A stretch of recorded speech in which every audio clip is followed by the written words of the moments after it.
Hello, students. In today's class, we are going to look at the essay on reading in relation to literature written by Lafcadio Hearn. We've heard of a lot on reading. Francis Bacon says that reading makes a full man. A full man means a perfect, knowledgeable man. So, reading is always given importance.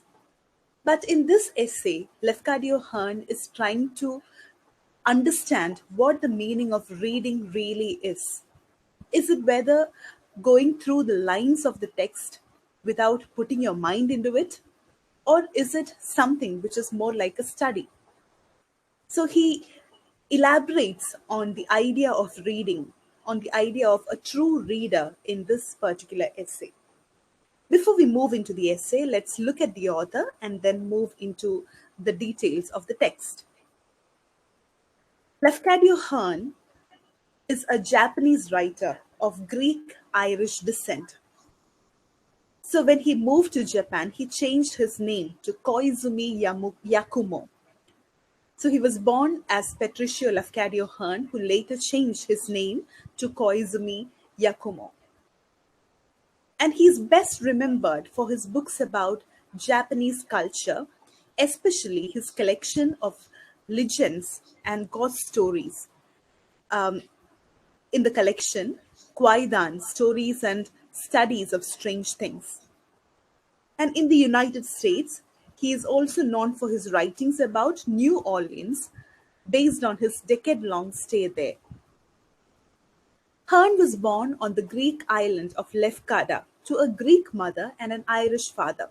That's why we said that he has a Greek-Irish descent. And after he was born, there was a series of conflicts and many events that led his mother and father to be divorced, and he later moved to Dublin. At the age of 19, he had to move to United States, where he worked as a newspaper reporter in Cincinnati and then later in New Orleans. And then later, he moved to Japan, where he married a Japanese woman and they had 4 children. And his writings about Japan offered the Western world a glimpse into the largely unknown but fascinating culture at the time. Moving on to the essay. As Lafcadio Hearn starts the essay, starts the lecture, he says that reading is not simply what we conceive it to be. And he very clearly states that only a few people know how to read. So some experience with literature is needed to know how to read. So he says that reading is not simply reading words in a language. It is not simply reading the characters or letters of the text. Such reading is an automatic process. But at the same time, when you read the letters or when you read the words in a particular text, your mind can be occupied with many other things. So such kind of reading is not exactly what he means by reading. He says that that is an automatic process which just happens unconsciously. When you look at a page, when you look at a screen, you see certain words and you read it unconsciously. That is an automatic process. So that is not how you should be reading a book. He also says that by extracting certain narrative portions of a text for personal amusement or to read a book for the story is also not reading. In such cases, what you do is you're reading to amuse yourself or you're reading to kill your time. Some people say that reading is their hobby, which means they use it to, spend their time to kill boredom. So that kind of reading is also not exactly reading. To come to what he actually means by reading, he says that someone who has really read a book should be able to say his or her opinion about that book.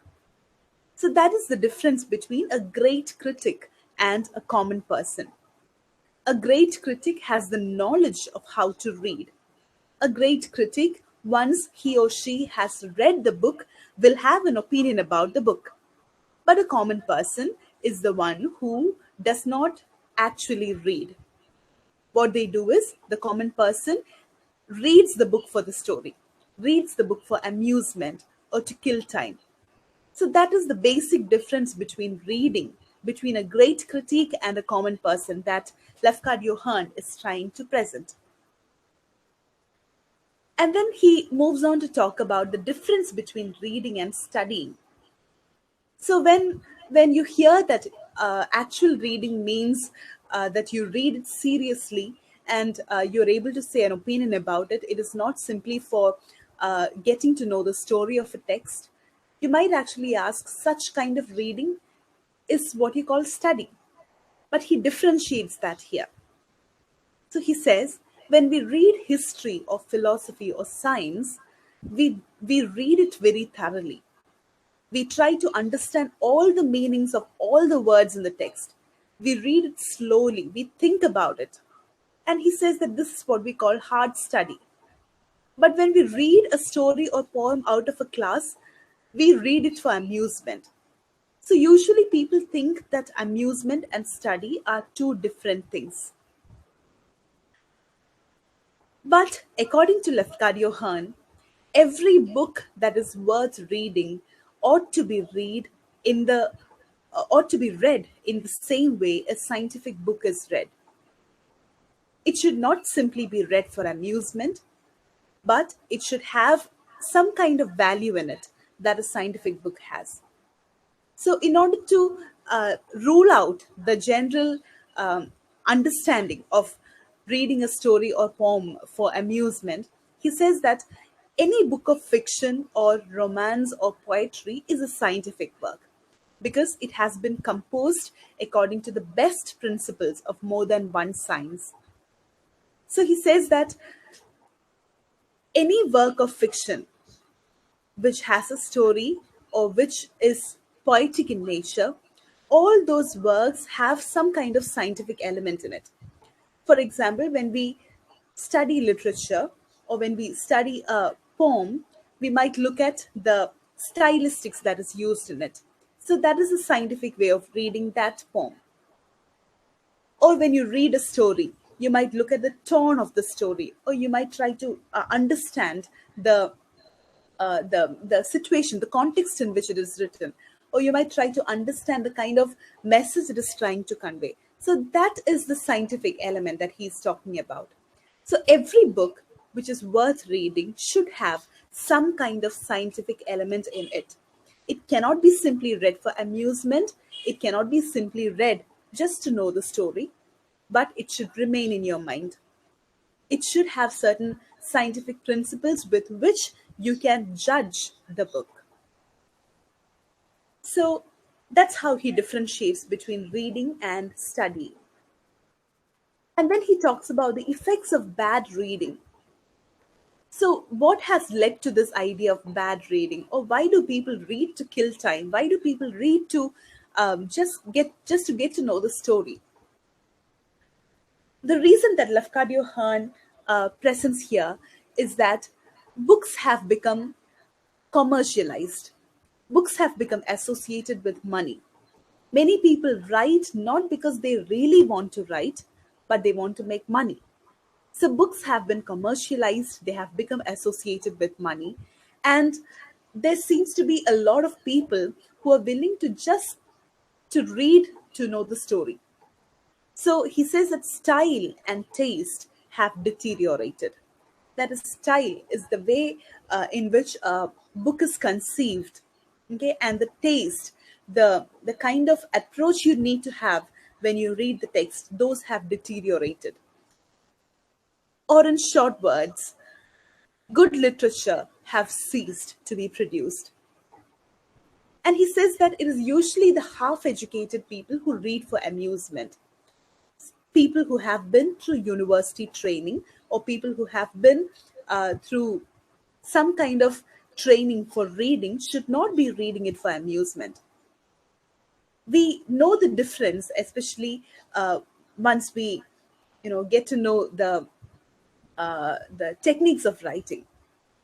A person who has known the techniques of writing, a person who is familiar with the literary theories, will be reading a particular text in a different way than any other common person would read. That's why we would have Shakespeare's plays being reread in the present context.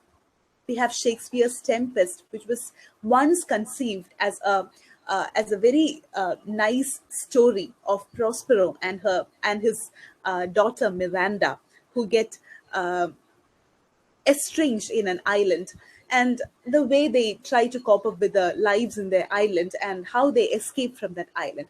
So Shakespeare's Tempest was initially conceived as such a simple story, but now we look at Tempest not simply from that perspective, but we look at Tempest from the perspective of post-colonialism. So that is the difference that have come here. So books should not simply be read for amusement purpose, but it should be read seriously. And Lafcadio Hearn says that a person with university training needs to develop the habit of discipline in reading. He will then impatiently throw down any book from which he cannot obtain intellectual food, any book which does not make an appeal to the higher emotions and to his intellect. So, anyone with this kind of a training in reading will not simply read for getting to know the story, but this will be something like an intellectual food, something which would nourish his intellect and emotions. Lafcadio Hearn makes a comparison here. He says that reading for amusement is like wine drinking or opium smoking.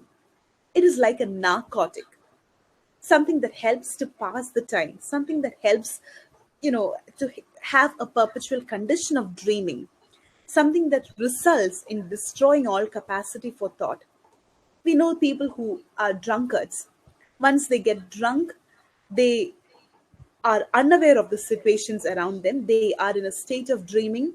They lose their capacity for thinking, and they give exercise only to the surface parts of the mind.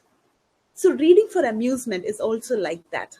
It is like this narcotic which destroys your capacity for thinking, which does not help you uh, elevate your understanding of a particular text. So it gives exercise. Reading for amusement only helps you to have a surface understanding of the text, and it leaves all the deeper feelings and the higher faculties of perceptions unemployed. To elaborate on this, he gives an example of a young clerk. So this young clerk reads for amusement, and Lafcadio Hearn says that this person, because a library is accessible to him, he would have read almost 25,000 books in his lifetime because he's just reading it for amusement. He does not spend any thought on what he's reading. So at the end of the hour, when you ask him about the names of the book that he has read, he would not be able to remember neither the names of the book nor the content of the book. So the result is that his mind has been kept from developing itself. He has been using only the faculty of reading. He has only been understanding the surface level of meaning of the text. He has not given thinking into it, or he has not given a thought into the text that he is reading, and his mind has been obstructed from developing itself. And Lafcadio Hearn brings another interesting comparison to help you understand what real reading is. He says that reading should be done like a child. And he says certainly the child can read only very simple things, but he reads it most thoroughly. He thinks and thinks untiringly about what he reads. One little fairy tale will give him mental occupation for a month after he has read it. All the energies of his little fancy are exhausted upon the tale, and if his parents be wise, they do not allow him to read a second tale until the pleasure of the first and its imaginative effect has begun to die away.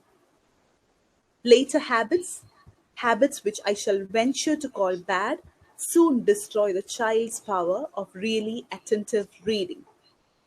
So Lafcadio Hearn here says that a child, when it is a small baby, when he listens to a story or when he hears a story, when he reads the story, he thinks about it.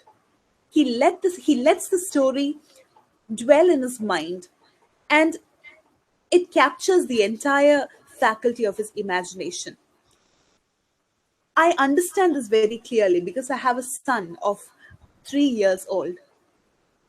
He listens to a story, he thinks about it, and tries to put that story wherever it is applicable. So, one little fairy tale will give the child a mental occupation for about a month after he has read it. So, reading should be like this. It should be like a child. Just like a child thinks about it, broods over the story in his mind, and tries to apply it wherever he finds a possibility. Reading should be done in a similar way.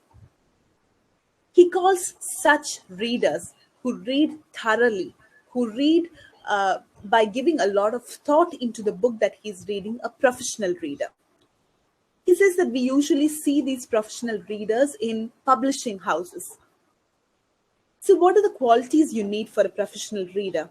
The professional reader must be a scholar, and he must be a man of uncommon capacity. So, what happens is in publishing houses, they receive a lot of manuscripts with a request for being published. So, out of these thousands of manuscripts, he will read perhaps not more than one. And no matter how many ever manuscripts he receives, he simply looks at them. He just has to scan through them so that he understands which is valuable and which is not. So one glance is enough for him to decide whether the manuscript is worth reading or not. So Lafcadio Hearn says that sometimes a professional reader would just need to look at the title. If the title is not impressive enough, he does not read the entire manuscript. Similarly, when he reads the first paragraph or when he reads the first two sentences, he would get a clear idea about what would happen in the, seeing the sentence structures and all, he would get a clear idea of what is going to happen in the entire manuscript. And one glance is enough for him to decide whether it is worth reading or not. So Hearn continues to say that these professional readers, when they get a lot of manuscripts, they shortlist a few.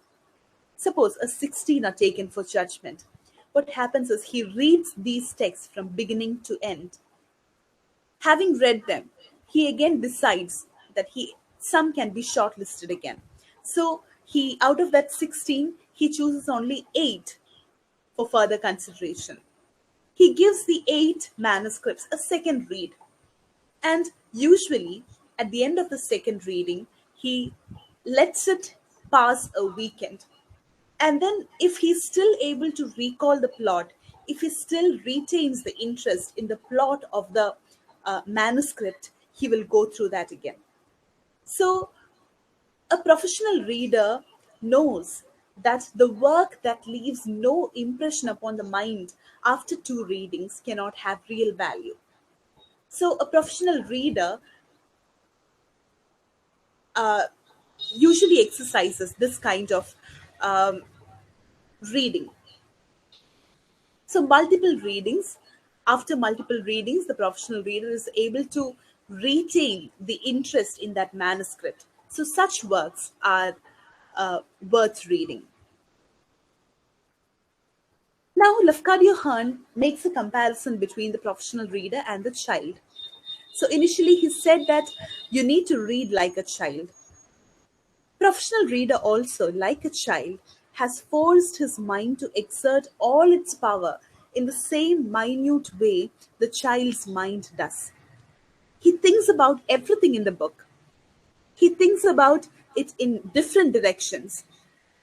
So, just like a child, he broods over that manuscript, he broods over the text, and if it's still able to retain interest in him, he considers it worth reading. He considers it a good book.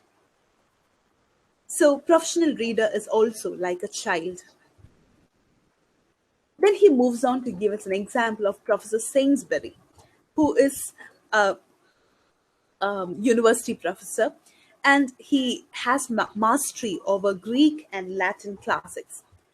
So, having so much of exposure towards a lot of classical works, you know, Lafcadio Hearn says that if you read Sainsbury's analyses of these works, they are also worth reading, because what matters is not simply the pleasure that he gets from reading, but the what matters is the result from reading. He puts these results in the form of writing, and the results are really great. They themselves are worth reading. Then he moves on to say that the public opinion is the greatest critic. So, public opinion is generally what makes a book acceptable or not. So, he says that this is more based on feeling rather than thinking. So, if a group of people like a particular book, it does not mean that it is worth reading, but at the same time, there is a lot of importance given to the feeling rather than the thinking. So, the test of a great book is whether we want to read it only once or more than once. If you want to read a book again and again, you can call it a great book. So, we need to consider the opinion of the learned people along with the opinion of a book over the generations to understand the worth of that particular book. And he moves on to say that it is better to accept the judgment of generations regarding the greatness of a book, because the judgment of a single individual cannot be considered infallible. It cannot be considered perfect. The opinion that makes a book great must be the opinion of many. And he gives examples of certain critics like Carlyle and Byron. So Carlyle did not have a good opinion about Browning, but that doesn't mean that Browning is not a good poet. Similarly, Byron also did not like some of the greatest English poets. So, if we look at the opinion of one single person, it will have certain prejudices of his own. It will have his own likes and dislikes about a particular writer or a poet. While on the other hand, the judgment of the generations is beyond any doubt, because it has passed the test of time and it still proves its worth of reading. He then moves on to talk about the process of reading. Usually, when we talk to people, they say that they have read the book, but that would be only a single reading. So he says that the process of reading should not be limited to the first reading. The first reading gives you an understanding of only a superficial idea of the text. It is only a superficial reading, it is only a surface reading. We only understand the basic narrative or the basic plot when we read it for the first time. And then when you read it for the second time and the third time, when you make multiple attempts at reading, it opens up new meanings. You get to understand the depth of the text in the multiple readings. He gives the example of Goethe to elaborate on this idea. He says that Goethe wrote a number of little stories.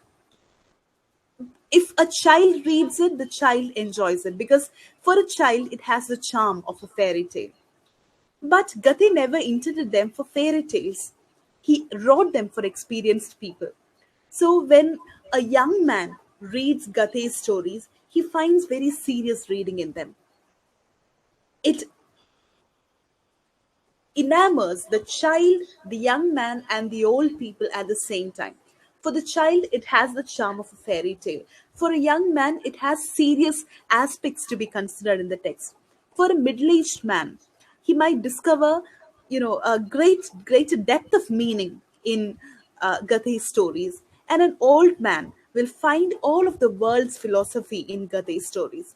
So that is how you open up the multiple meanings and the multiple levels of understanding of a particular text. And he says that the greater depths of meaning and the impact it can have on future generations would not have been intended by the authors themselves. For example, he gives the example from the book of Job in the Bible. So, Job, when he talks about the vastness of God's creation, when he talks about the unexplored astronomical um, faculties of the space, that um, Job did not have an understanding of all the aspects of astronomy.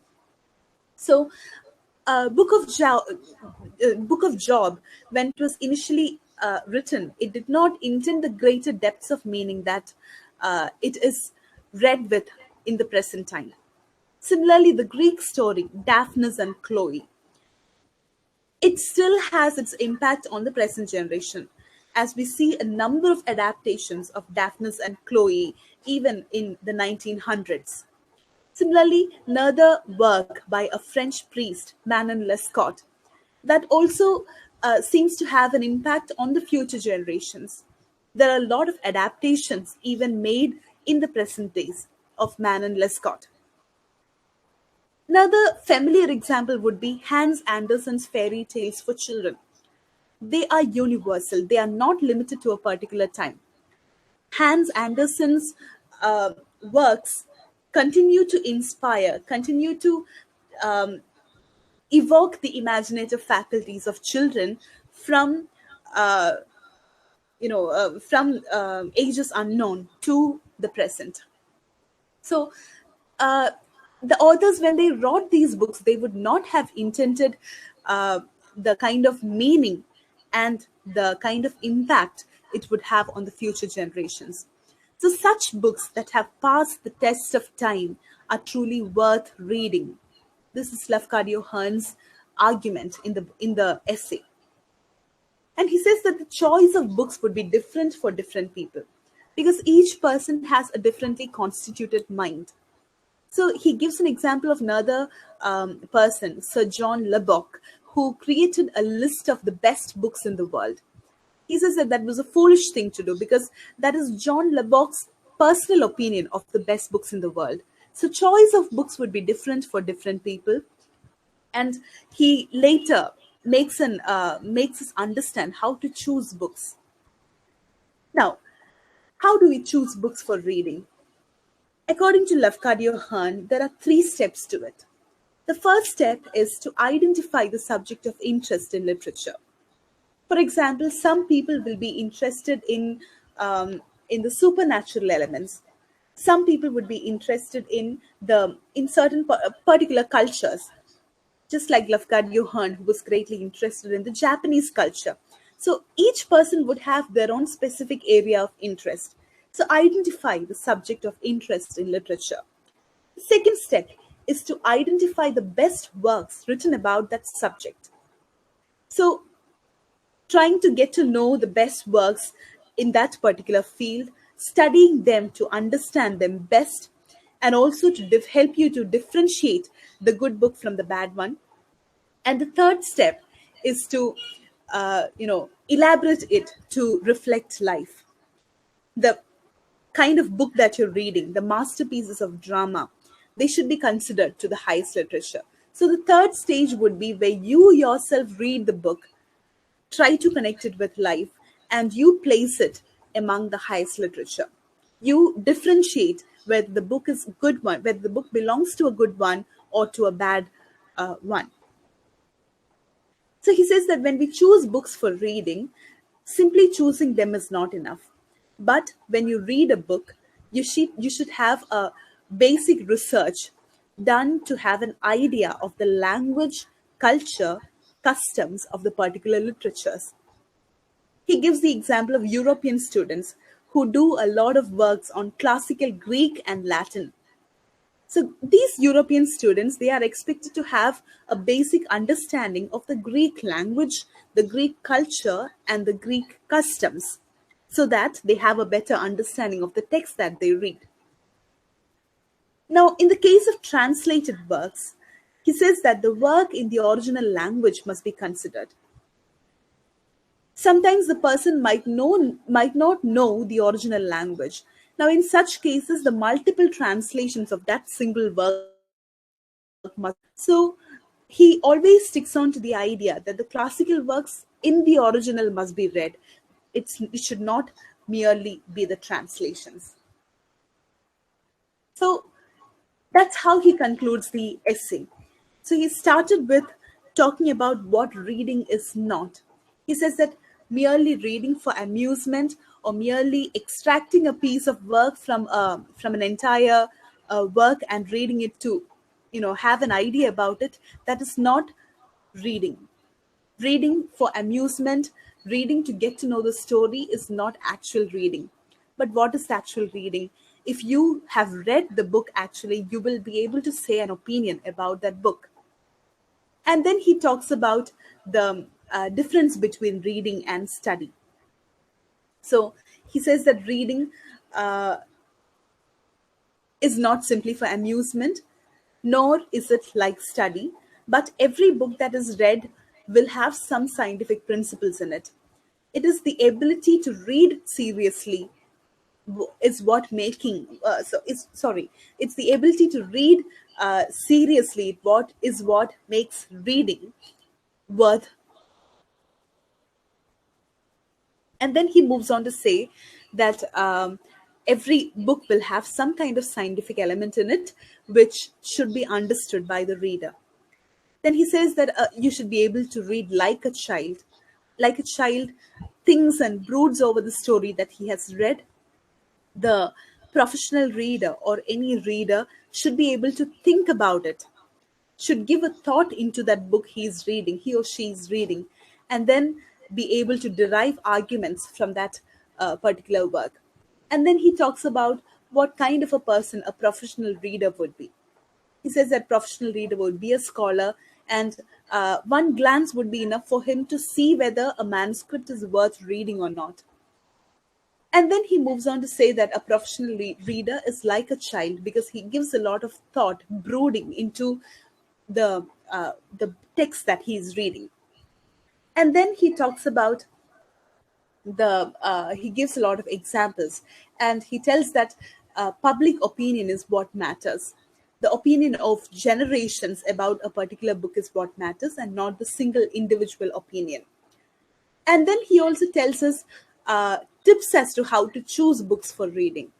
So you can't just walk into a bookstore and simply choose the books based on the cover page or based on the letter size of the book. But what you do is you identify the area of interest in literature, and then you identify the best works written about that subject.